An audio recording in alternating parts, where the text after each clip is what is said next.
रोहित कीर्तिनगर नामक शहर में अपनी 65 साल की बूढ़ी दादी के साथ रहता था।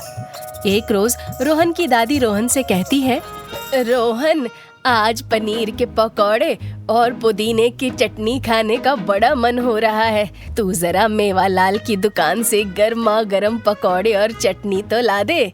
दादी, अभी अभी तो आपने कचौड़ी सब्जी खाई है और अभी ये पकोड़े, न जाने इतना सब कैसे खा लेती हो। अरे भूख लगेगी तो खाऊंगी ही ना। दुनिया की सबसे भुक्कड़ दादी का खिताब तो मेरी दादी को ही मिलना चाहिए। दादी, मुझे आपको एक जरूरी बात बतानी है और वो ये है कि मैं सोनम नाम की एक लड़की से प्यार करता हूँ। इसलिए उसके घर वालों ने हम दोनों की शादी की बात करने के लिए कल हम दोनों को अपने घर बुलाया है।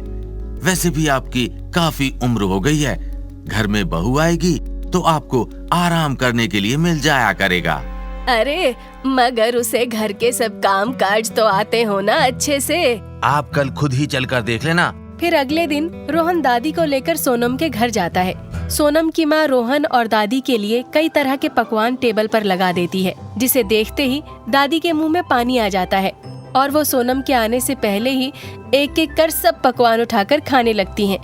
दादी देखते ही देखते समोसे की पूरी प्लेट चट कर जाती हैं कि तभी सोनम की माँ विमला अपनी बेटी सोनम को लेकर आती है। सोनम दादी के सामने वाली कुर्सी पर बैठ जाती है, पर दादी सोनम की ओर नहीं देखती। वो बस टेबल पर रखे पकवान को खाने में लगी होती है। दादी एक एक कर रखी सारी पकवान से भरी प्लेट चट कर जाती है। दादी को ऐसे खाते देख रोहन को बहुत शर्म आती है। दादी, ये क्या कर रही हो? एक के बाद एक सब पकवान खाए जा रही हो। कुछ तो शर्म करो। सामने सोनम बैठी है, उसे देखने की बजाय आप पकवान खाए जा रही हो। दादी सोनम को देखती है और सोनम से बोलती है, सच में सोनम, तुम बहुत ही सुंदर हो, बिल्कुल इस प्लेट में रखी हुई रसमलाई की तरह। लगता है ये सब पकवान तुमने ही बनाए हैं। कुछ मैंने बनाए हैं, कुछ मेरी माँ ने बनाए हैं। मेरी माँ बहुत ही अच्छा खाना बनाती है। अरे वाह, फिर तो तुम्हारे साथ तुम्हारी माँ को भी अपने घर ले जाएंगे। ओह, दादी को मजाक करने की आदत है। फिर कुछ ही दिनों में रोहन और सोनम की शादी हो जाती है। सोनम की अपने ससुराल में पहली रसोई थी, इसलिए वो सुबह जल्दी उठकर तैयार होकर किचन में सबसे पहले खीर बनाती है और नाश्ते में आलू के पराठे। कुछ ही देर में रोहन और दादी भी नाश्ते के लिए डाइनिंग टेबल पर आ जाते हैं। अरे वाह जी वाह, आज तो नाश्ते में आलू के पराठे के साथ खीर भी है। मुझसे तो रुका ही नहीं जा रहा है। सोनम बहू, जल्दी से प्लेट लगा दे। जैसे ही सोनम दादी की प्लेट में आलू के पराठे रखती है, इतनी देर में दादी कटोरी में रखी सारी खीर खा जाती है। जितनी देर में रोहन आलू का एक पराठा खाता है, उतनी देर में दादी 4 पराठे खा जाती है। सोनम किचन में जाती है और खुद से बोलती है, दादी का पेट है कि कोई कुआं जो भरने का नाम ही नहीं ले रहा है। अब तो पराठे में भरने को आलू भी खत्म हो गए हैं, पर दादी का नाश्ता खत्म होने को नहीं आ रहा है। फिर कुछ देर बाद दादी सोनम को आवाज लगाती है, सोनम बहू, आज दिन के खाने में क्या बनाया है? मुझे तो बहुत भूख लगी है। सोनम टेबल पर खाना लगाती है।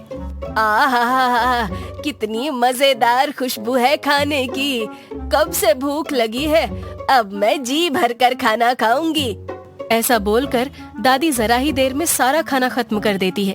कितना टेस्टी खाना बनाया है कि खाना खाते खाते न मन भर रहा है न पेट। फिर ऐसे ही कुछ दिन बीत जाते हैं।